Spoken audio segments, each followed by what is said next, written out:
से आपको कह रही हूँ कि हमें इस्लाम इजाज़त देता है कि हम बहुत सारी औरतों को, अगर कोई मर्द अफोर्ड कर सकता है तो वो सपोर्ट करें। वो भी एक तरह से हमारे मुल्क में बड़ी सारी जो औरतें इस तरह बैठी हुई हैं, आप उन्हें सहारा दे रहे हो। अगर किसी औरत की शादी नहीं हो रही है तो क्या उसकी ज़िंदगी ख़त्म हो गई है? शादी इज़ नॉट लाइफ, शादी is the part of life. बिल्कुल, शादी जो पार्ट ऑफ लाइफ है, लेकिन शादी इसलिए ज़रूरी है कि आपको लेडीज़ को स्पेशली फाइनेंशियली सपोर्ट करिए। अगर वो खुद कर सकती है खुद को फाइनेंशियली सपोर्ट, और वो समझती है कि वो अपने करैक्टर में भी मजबूत रहेगी, क्योंकि एक अदर इसका जो पहलू है वो ये भी है, ठीक है ना। अगर वो अपने करैक्टर में भी स्ट्रॉन्ग रहती है और वो फाइनेंशियली खुद को लेके चल सकती है तो ना, पाकिस्तान के अंदर ऐसी मिसालें ढेरों भरी पड़ी हुई हैं कि जो औरतें शादीशुदा है लेकिन वो खुश नहीं है। कुछ औरतों के ऊपर डोमेस्टिक वायलेंस हो रहा है, कुछ औरतें किसी तरीके से खुश नहीं है। तो क्या हम ये कह दें कि एक नाखुश औरत उसी शादी को निभाती रहे और गाय की तरह पिसती रहे? दुनिया में ऐसी बहुत सी औरतें हैं जिनकी शादी नहीं हुई है लेकिन वो फिर भी सर्वाइव कर रही हैं। मैं वही कह रही हूँ, शादी पूरी जिंदगी नहीं है, शादी जिंदगी का एक हिस्सा है। आप किसी की शादी नहीं हुई, आप उसको ये नहीं कह सकते ये कैरेक्टरलेस है, इसका ये नहीं है तो इसका वो नहीं है। जी बिल्कुल, आप सही कह रही हैं। इस्लाम ने पूरी इजाज़त दी है किसी भी औरत को कि अपनी पसंद की शादी करे, ठीक है। और अगर नहीं करना चाहती तो वो अपने हस्बैंड को, अगर वो उसका हस्बैंड उसके डोमेस्टिक वायलेंस करता है, उसको फाइनेंशियली सपोर्ट नहीं कर रहा, उसके हकूक़, बड़ी बात खुला का भी हक दिया गया। बिल्कुल मैं इसी तरफ आ रही हूँ, ठीक है ना। ये सारी चीज़ें अगर उसकी पूरी नहीं होती हैं और वो उसके साथ, और यहाँ तक भी है कि अगर आपको अपने शोहर से मोहब्बत नहीं है, ठीक है ना, आपका स्पिरिचुअली मैच नहीं है, आप उसके साथ सेटिस्फाइड नहीं है, ठीक है, क्योंकि मोहब्बत जो है ना वो दिल से उठती है। तो नबी पाक सल्लल्लाहु अलैहि वसल्लम ने इसके बारे में फरमाया कि नहीं है तो आप खुला ले सकते हैं, you have a right to take divorce, आप डिग्री कर सकते हैं। आप देखें ना, टिकटॉक पर ये वीडियो वायरल हुई है, जबकि पाकिस्तान के अंदर जियो न्यूज़ की ऑफिशियल रिपोर्ट के मुताबिक ऐसा कोई बिल पास नहीं हुआ जिसमें ये कहा जाए कि मर्दों को सेकंड मैरिज मैंडेटरी करनी है और नहीं करेंगे तो जेल हो जाएगी। तो जो ऐसा कंटेंट प्रमोट कर रहे हैं उनके बारे में क्या कहेंगे आप? नहीं, वैसे ये नेसेसरी नहीं होना चाहिए, ठीक है, क्योंकि ये तो डिपेंड करता है अफोर्डेबिलिटी पे। इस्लाम आपको कह रही हूँ ना, इस्लाम भी यही कहता है कि इफ़ यू कैन अफोर्ड, अगर वो आप अफोर्ड कर सकते हो तो फिर ज़बरदस्ती किसी पे नहीं कर सकते। एक पर्सन अफोर्ड ही नहीं कर सकता तो वो बेचारा दूसरी शादी कहाँ से करेगा? आपको वही कह रही हूँ ना, जो लोग ऐसा कंटेंट, फेक कंटेंट प्रमोट कर रहे हैं उनके बारे में आप क्या कहेंगे? पाकिस्तान में ऐसा कोई बिल पास नहीं हुआ। हाँ, ये लॉ में ज़रूर है कि अगर कोई सेकंड मैरिज करना चाहे वो कर सकता है, थर्ड फोर्थ करना चाहे वो कर सकता है, लेकिन मैंडेटरी नहीं कहा गया। हाँ, तो ये मेरा ख्याल है कि किसी को बाय फोर्स हम करवा भी नहीं सकते ना, बाय फोर्स ऐसा मेरा ख्याल है कि बिल पास होना भी नहीं चाहिए जिसमें आप किसी को बाय फोर्स करें, क्योंकि हमारा कानून और इस्लामी चीज़ की इजाज़त नहीं देता कि आप बाय फोर्स जो है ना वो किसी से कोई काम करवाया जाए। तो अफोर्ड कर सकता है, वो 2 शादियां करे, 3 करे, 4 करे, लेकिन वो उनके साथ इंसाफ करे। ये नहीं है कि एक के साथ शादी कर ली और फिर दूसरी को छोड़ दिया और दूसरे कर ली तीसरी को छोड़ दिया। उनके साथ इंसाफ करे, बच्चों के साथ इंसाफ करे और यकसा सा उनको रखे दोनों को। सर, अगर आप के पास इतना पैसा है, आपका बिजनेस भी है, आपकी पहली बीवी अलाउ नहीं करती, वो नाखुश है, फिर आपका सवाल दोबारा? मैं कह रही हूँ, अगर आप अफोर्ड कर सकते हो लेकिन आपकी पहली वाइफ नाखुश है, फिर? ये तो पाकिस्तान में ये ज़्यादा ट्रेंड है, बाकी दूसरे मुल्कों में नहीं है कि दूसरी शादी को बहुत बुरा समझा जाता है। दूसरी शादी कोई शादी में दूसरे मुल्कों में लड़कियां छोड़ देती है ना, अगर आप बात भी करोगे दूसरी लड़की की। वो तो है, लेकिन इस्लाम में मुकम्मल जो मर्द को ये हक दिया गया है कि वो 2, 3, 4 शादियाँ कर सकता है। और अगर वो अफोर्ड कर सकता है, अगर अफोर्ड नहीं कर सकता, कई बंदों को वैसे शौक होता है 2, 3, 4 शादियाँ करने का, वो फिर ये करते हैं कि एक शादी कर ली, एक को छोड़ दिया, फिर दूसरी कर ली, फिर तीसरा फिर जो बच्चे होते हैं वो बेचारे ये औरत के साथ भी, और उसकी भी सारी ज़िंदगी ख़राब हो जाती है। जिसके 2 या 3 बच्चे हो गए, बच्चों की ज़िंदगी भी ख़राब हो गई और इसके अलावा औरत की ज़िंदगी भी ख़राब हो गई। तो कितनी शादियाँ हुई हैं? मेरी 2 शादियाँ हुई हैं, लेकिन अल्हम्दुलिल्लाह मैंने दोनों को यकसा रखा हुआ है और दोनों मेरे। तीसरी का भी इरादा है सर? बस 2 शादियाँ की हैं, वो भी दूसरी मैंने की थी, मेरा कोई प्रॉब्लम था उस वजह से की थी, इस वजह से की थी। वैसे ये हक जी वैसे ये हक है, मर्द का बंदा कर सकता है। मैं अल्हम्दुलिल्लाह मैंने की हुई, तो मैंने दोनों को यकसा रखा हुआ है। पहली बीवी खुश है? जी अल्हम्दुलिल्लाह, वो भी खुश है, दूसरी भी खुश है। दोनों अलग-अलग दोनों के घर हैं, दोनों का अलग-अलग, उनको दोनों को टाइम देता हूँ और मतलब मुतमैन है दोनों में। अच्छा, देखिए, वैसे पाकिस्तान की इकोनॉमिक अनस्टेबिलिटी बढ़ती जा रही है, घरों के बिल अफोर्ड नहीं होते, किराए अफोर्ड नहीं होते, लेकिन फिर भी एक सर्वे हुआ था, इंटरनेशनल सर्वे, उसमें ये बताया गया कि पाकिस्तानी मर्दों को बड़ा ही शौक है दूसरी, तीसरी, चौथी शादी करने का। इस यूथ के बारे में आप क्या कहेंगे? अच्छा, हम लोगों ने तरक्की की तरफ नहीं जाना, हम लोगों ने अच्छे फ्यूचर की तरफ नहीं जाना, हम लोगों ने क्वांटिटी पे मैटर करना है, शादियों पे हम लोगों का ज़्यादा फोकस क्यों है? बस ये मर्द की मजबूरी होती है कि वो जब भी कोई अच्छी चीज़ देखता है, खूबसूरत चीज़ देखता है, तो उसकी ये ख्वाहिश होती है कि मैं इसको हासिल कर लूँ। मिनट सुने ना, पूरी दुनिया में मर्द मर गए हैं, जो एक यहाँ पर बंदा 4 को लेकर घूमेगा, पूरी दुनिया में मर्द मर गए हैं। अरब दे बंदे करते कम से कम ना 50। उनको फॉलो करेंगे? नहीं, आप उनको फॉलो करेंगे? सब तो ज्यादा ਅਸੀਂ दीन की तो फॉलोअर करने। शरीयत तो है ही नहीं फिर यहाँ पर। ਉਹ ਬਾਜੀ फॉलो करते हैं तो शरीयत तो है नहीं यहाँ पर। शरीयत ਦੇ ਵਿੱਚ ਵੀ ਜੇ ਮੇਰੀ ख्वाहिश है, तेरी नहीं, या ਕਿਸੇ ਦੀ ਨਹੀਂ ख्वाहिश है, अच्छा ठीक, ਕਿਵੇਂ ਕਰਾਂਗਾ? समझ गई। एक मेरी बात सुनिए, ख्वाहिश ही नहीं भी मैं शादी करनी है इस बंदे नाल, ਤੇ मैं ਕਿਵੇਂ ਕਰਾਂਗਾ? भाई मेरी बात तो सुने, मेरी बात सुने। आपकी सैलरी कितनी है? मेरी ਮੈਂ ਇੱਕ ਜਾਂ ਦੋ ਔਰਤਾਂ ਨੂੰ ਅੱਛੇ ਲਾਈਫ ਸਟਾਈਲ ਨਾਲ ਗੁਜ਼ਾਰਾ ਕਰਾ ਸਕਦਾ ਭਾਵੇਂ ਮੇਰੇ ਵਾਲ ਚਿੱਟੇ ਹੀ ਨੇ। सैलरी कितनी है? ਮੇਰੀ ਸੈਲਰੀ ਹੈ ਹੀ ਨਹੀਂ, ਮੈਂ ਤਾਂ UPS ਲੈ ਕੇ ਚੱਲਾਂ 25000 ਦਾ ਹੈਗਾ, 40 ਦਾ ਵੇਚ ਲੈਣਾ, ਉਹ 20 ਨਾਲ ਵੀ ਨਹੀਂ ਖੁਸ਼ ਹੋਏਗੀ। अभी जो दौर चल रहा है नहीं वो 20 ਨਾਲ अस्तगफिरुल्लाह, मुझे समझ नहीं आ रही। अब यहाँ मैं आपको क्या कहूँ, ये वो दौर है 20,000 में आप घर चला लेंगे, आपका बिल आएगा 40 से 50,000, 20,000। ਮੈਂ ਨਾ 8 ਪਲੇਟਾਂ ਲਾਈਆਂ ਨੇ, AC ਚੱਲ ਰਿਹਾ 1.5 ਟਨ ਦਾ, ਠੀਕ ਹੈ। माशाल्लाह बहुत अमीर है, 720 मिलियनेयर। ਹੁਣ ਮੈਂ ਉਹਦੀ ਦੱਸਦਾ 720 ਘੰਟਿਆਂ ਦੇ ਵਿੱਚੋਂ ਮੇਰਾ 240 ਘੰਟੇ ਸੋਲਰ ਚੱਲਦਾ ਹੈ, ਠੀਕ ਹੈ। ਬਾਕੀ ਰਾਤ ਨੂੰ 5-6 ਘੰਟੇ ਮੈਂ ਸੌਂਦਾ ਵੀ ਹਾਂ, ਠੀਕ ਹੈ। ਉਹ 120 ਕੱਢ ਦਿਓ, 200 यूनिट ਤੇ ਮੇਰਾ ਪਹਿਲਾ टास्क हैगा भी 200 तो एक नहीं करना, नहीं तो मेरे पास नहीं, ये टेक्निकल बात है। आप मुझे ना पता है, मेरा जो सवाल है आप उस पर आए, ठीक है। आप कह रहे हैं 40,000 में 20,000 में खुश नहीं होगी, भाई ये वो दौर नहीं है, ठीक है। सुने कितने ना खुश होगी आप उससे ही पूछे, मैं आपको नहीं बताऊंगी। नहीं मैं कोई करना एक मिनट मेरी बात सुने, आप दूसरी शादी कर ले, आप तीसरी शादी कर ले, आपकी पहली बीवी रुल रही है, आपके बच्चों का कोई मुस्तकबिल नहीं है, आपको पड़ी अपना मजा पूरा करने की। ਉਹ ਬਾਜੀ ਸ਼ਾਦੀ ਮਜ਼ਾ ਹੈ, ਮਜ਼ਾ ਨਾ ਹੀ ਸ਼ਾਦੀ ਦਾ ਨਾ ਹੀ ਨਹੀਂ ਮਜ਼ਾ। ਤੁਸੀਂ ਕਿਸੇ ਕਿਹੜੇ ਭੈਣ ਚੋਦ ਕਹਿੰਦਾ ਵੀ ਸ਼ਾਦੀ ਦਾ ਮਜ਼ਾ ਨਾ ਹੈਗਾ? ਸ਼ਾਦੀ ਤਾਂ ਜ਼ਿੰਮੇਦਾਰੀ ਦਾ ਨਾਂ ਹੈ। जिम्मेदारी पूरी कहाँ कर रहे हैं आप? ਦਾ ਨਾਂ ਹੈ, अच्छा, शर्म का नाम है। तो आप जिम्मेदारी कहाँ पूरी कर? जिम्मेदारी- एक ही जिम्मेदारी को छोड़कर दूसरे पे जाएंगे तो यही नाम दिया जाएगा ना फिर आपको। ऐस मुल्क इस्लाम में ये है, अगर आप अफोर्ड कर सकते हो तो करें, तो आप अफोर्ड नहीं कर सकते। ਕਰਨਾ ਮੇਰੇ ਨਾਲ 40,000 रुपए में आप ਬੈਂਕ ਸਟੇਟਮੈਂਟ ਲੈ ਆਓ, ਕੀ ਮੈਂ ਅਫੋਰਡ ਕਰਦਾ ਹਾਂ, ਲਿਆਓ। शादी करने के लिए रास्ते गिर रहे हैं। ਆ ਸਾਰੀ ਆਵਾਮ ਸੁਣੀ, ਮੈਂ ਇੱਕੋ ਇੱਕ ਬੇਟਾ ਵਾਂ ਆਪਣੇ ਵਾਲਦੈਨ ਦਾ, ਇੱਕ ਮੇਰੀ ਸਿਸਟਰ ਆ, ਇੱਕ ਅਸੀਂ ਦੋ ਭੈਣ ਭਾਈ ਆ। ਮੇਰੇ ਅੱਬੂ ਨੇ ਸਹੀ ਮਨਸੂਬਾਬੰਦੀ ਤੇ ਅਮਲ ਕੀਤਾ, ਠੀਕ। ਅਸੀਂ ਦੋ ਰਹਿ ਗਏ, ਹੁਣ ਸਾਨੂੰ ਮਸਾਇਲ ਇਹ ਆ ਕਿ ਸਾਡੇ ਕੋਲ ਵਸਾਇਲ ਜ਼ਿਆਦਾ ਹੋ ਗਏ ਤੇ ਸਾਡੇ ਦੋ ਦੇ ਰੋਲੇ ਵੀ ਨਹੀਂ। ਉਹ ਭੈਣ ਮੇਰਾ ਹੱਕ ਮੰਨਦਾ ਮੇਰੀ ਭੈਣ ਮੇਰੇ ਕੋਲ ਜ਼ਮੀਨ ਲਵੇ, ਸਾਰਾ ਕੁਝ ਲਵੇ ਇਸਲਾਮ ਦੇ ਮੁਤਾਬਕ। ਉਹ ਕਹਿੰਦੀ ਮੇਰਾ ਇੱਕ ਭਰਾ ਮੈਂ ਲੈਣੀ ਹੀ ਨਹੀਂ अच्छा, ਹੈ।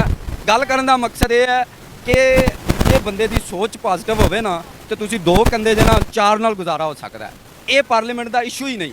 बहुत पॉजिटिव सोच है आप।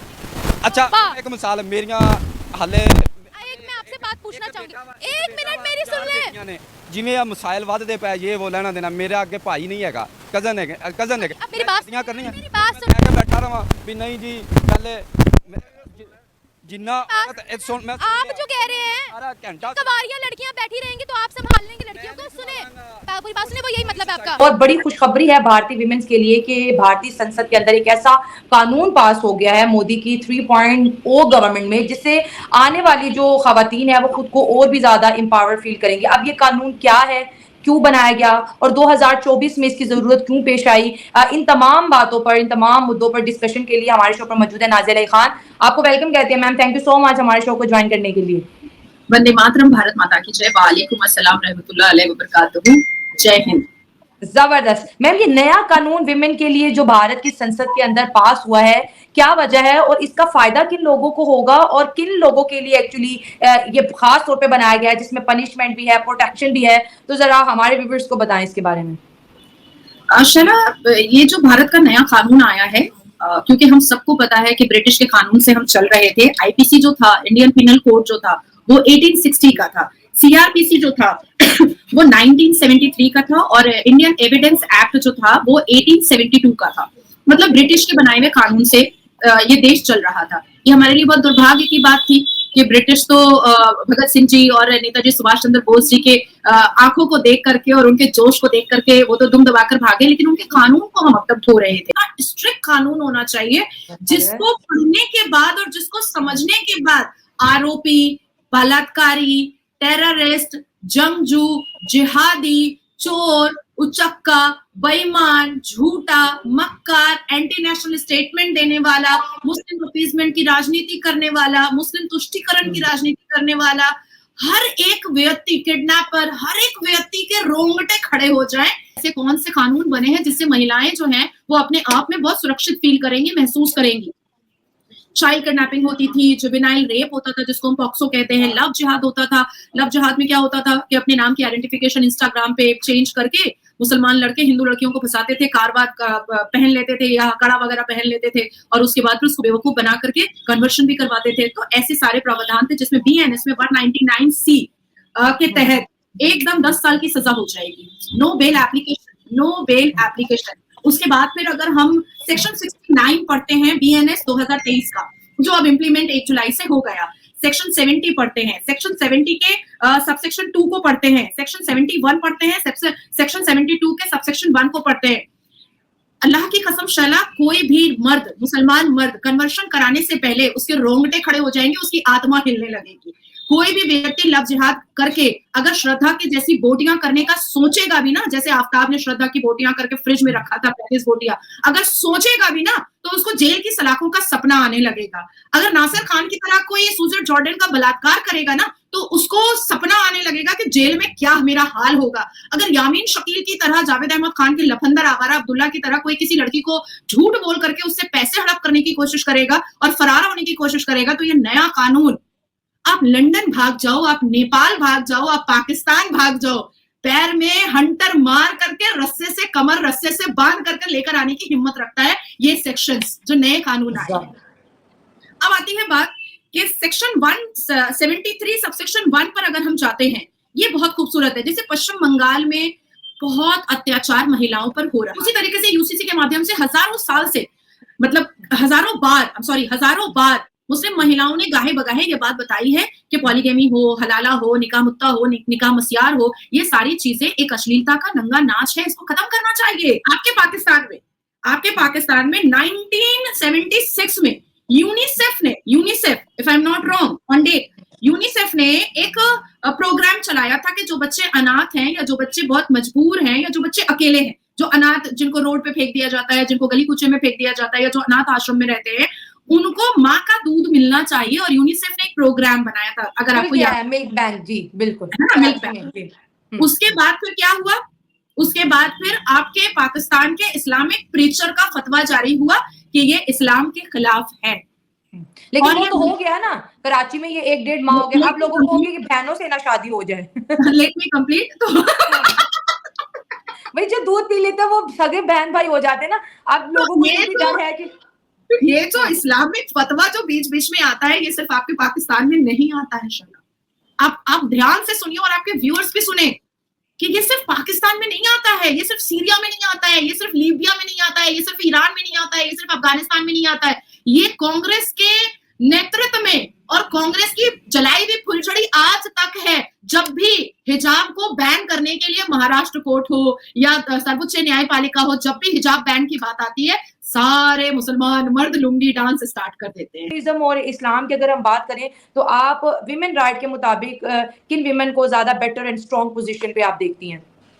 हिंदू वुमेन बहुत बेटर और स्ट्रॉन्ग पोजीशन पर होती हैं। जैसे घूंघट प्रथा, हिंदू महिलाओं ने खुद आ करके कहा भाई ये घूंघट प्रथा हटानी पड़ेगी। वो जो ठीक हो गया, वो हट गया। और अच्छा, उसमें सहयोग हिंदू मर्दों ने भी दिया, कंप्लीटली दिया। उसके बाद फिर सती प्रथा को के बारे में डिस्कस करते हैं। पहले सनातन धर्म में, हिंदू धर्म में सती प्रथा का चलन था, उसको भी मर्द और औरत, हिंदू मर्द और औरत दोनों सामने आए और दोनों ने उन पर उसको एकदम इरेज और वैनिश कर दिया। फिर चाइल्ड मैरिज वाली रस्म पूरे भारत में कहीं नहीं है, कहीं भी नहीं है। घूंघट प्रथा खत्म। आप मतलब एकदम इंटीरियर ग्राम में मेरे साथ चल लीजिए शाला, वो शायद आपको 1 लाख औरत में एक मिलेगी जो घूंघट ली हुई होती है। सकता है कानूनी तौर पे। हाँ, आपके यहाँ ये सब अश्लील कानून बड़ा मजे में पास होता है। अश्लीलता का अगर एग्जाम्पल और ट्रॉफी किसी को देना हो तो वो पाकिस्तान को दिया जा सकता है। सेकंड थिंग इज कि आप देखिए कि किर्गिस्तान, जहां पर 96% मुस्लिम्स है, वहां पर हिजाब की प्रथा नहीं है। ईरान पहले बहुत हाईलाइटेड होता था, पर एक टाइम आया कि ईरान को पता चल गया तो भैया ये भिड़ना अब सही नहीं है, अब थोड़ा सा बैकफुट हो जाओ और रिफॉर्मेशन की तरफ आगे बढ़ो। मस्जिदें खाली हो रही थी, तो वो प्रोटेस्ट जो है वो एकदम लाइमलाइट में आया। और ईरान के जितने भी मुस्लिम प्रीचर हैं, आज देखिए उनका एक भी जो बेजा और बेहुदा फतवा है वो हमारे सामने भी नहीं आता है। अदरवाइज हम ही बात कर लेते हैं आपस में कि ईरान के प्रीचर ने ये बात बोला। अच्छा देखिए, यूएई अरब रिफॉर्म कर रहा है। मैं एग्जैक्ट डेटा आपको बता देती हूँ कि हमारा भारत 79% शिक्षित है, 79% शिक्षित है। आप हिंदू घर घराने में जब आप एंटर कीजिएगा तो बेटे को भी पहले पढ़ना, फिर नौकरी करना, फिर शादी करना, फिर सेटल होना, यही सिखाया जाता है। और बेटियों को भी यही सिखाया जाता है, पहले तुम पढ़ो, उसके बाद फिर नौकरी पर ध्यान दो, फिर शादी करो, फिर एक बच्चा करो और उसके बाद फिर वहां पर फुल स्टॉप भी लगाओ।